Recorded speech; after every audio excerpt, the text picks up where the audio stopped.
Assalamualaikum warahmatullahi wabarakatuh. Alhamdulillahirabbil alamin wassalatu wassalamu ala sayyidina Muhammadin wa ala alihi wa sahbihi wasallim ajma'in. Amma ba'd.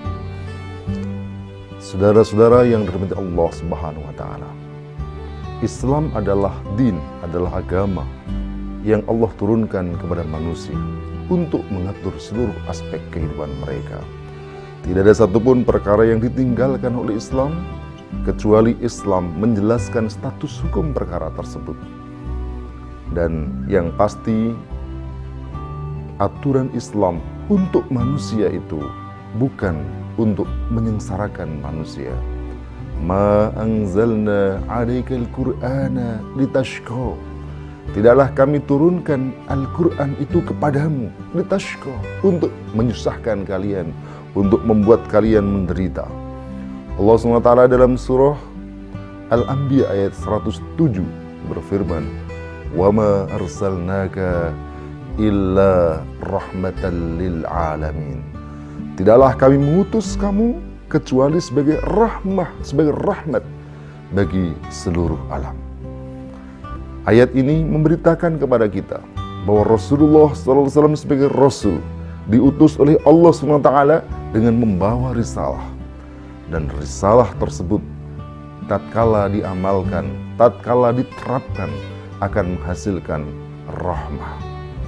Imam Asy-Syaukani dalam tafsirnya mengatakan, makna ayat ini adalah wa ma arsalnaka ya Muhammad, tidaklah kami utus kamu wahai Muhammad bisyara'i wal ahkam illa rahmatan lil alamin, dengan syariah, dengan hukum-hukum, kecuali sebagai rahmat bagi seluruh alam. Oleh karena itu, ketika kita menerima Islam secara kafah, lalu mengamalkan dalam kehidupan, maka kebahagiaan fid dunya wal akhirah akan didapatkan. Tetapi saudara-saudara yang dirahmati Allah Subhanahu wa taala, yang patut juga dicatat bahwa syariat Islam yang Allah turunkan bukan hanya mengatur perkara ibadah, bukan hanya mengatur perkara-perkara individual, tetapi juga mengatur perkara sistem pemerintahan, sistem ekonomi, politik, pendidikan, sistem pergaulan, bahkan juga hukum tentang jinayat, muamalat, yang semua hukum-hukum itu tidak bisa diterapkan kecuali oleh sebuah negara, sebuah institusi daulah. Dan dalam Islam, institusi itu tak lain adalah daulah khilafah. Maka ketika Islam secara kafah tadi diterapkan oleh daulah khilafah, akan mewujudkan rahmah, bukan hanya lil muslimin, bukan hanya untuk umat Islam, tetapi lil alamin, lin nasi jami'a, bahkan dalam sebagian tafsir lil insi wal jin, untuk manusia dan jin, bahkan semua yang ada di muka bumi ini. Saudara yang dirahmati Allah Subhanahu wa taala, sejarah telah membuktikan ketika umat Islam berada dalam daulah khilafah, kehidupan mereka dipenuhi dengan kebahagiaan, ketentraman, dan kesejahteraan.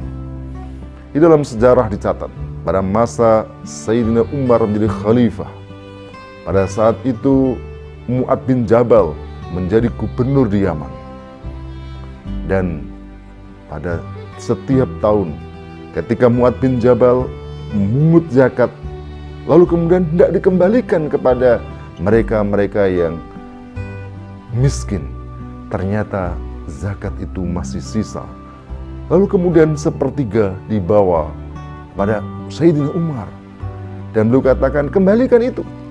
Lalu kemudian Mu'ad mengatakan, kenapa aku bawa ke sini?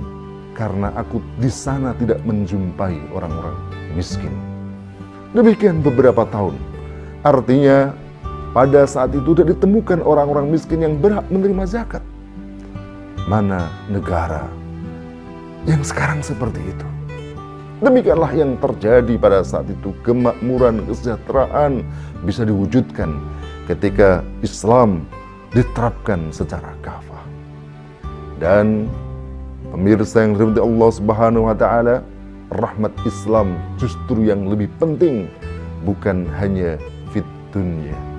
Justru yang tidak kalah pentingnya adalah rahmat Allah yang akan diterima oleh mereka yang menerima dan meyakini fil akhirah. Dan itulah yang kita inginkan, itulah yang kita pinta, mendapatkan fit dunya hasanah wa fil akhirati hasanah.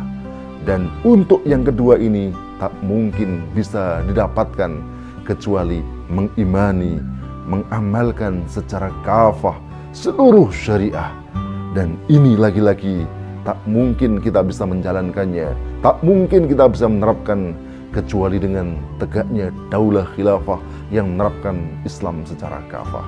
Maka siapapun yang menginginkan rahmat Islam mewujud menjadi rahmatan lil alamin, tidak ada pilihan lain kecuali tegakkan daulah khilafah ar-rasyidah. Assalamualaikum warahmatullahi wabarakatuh.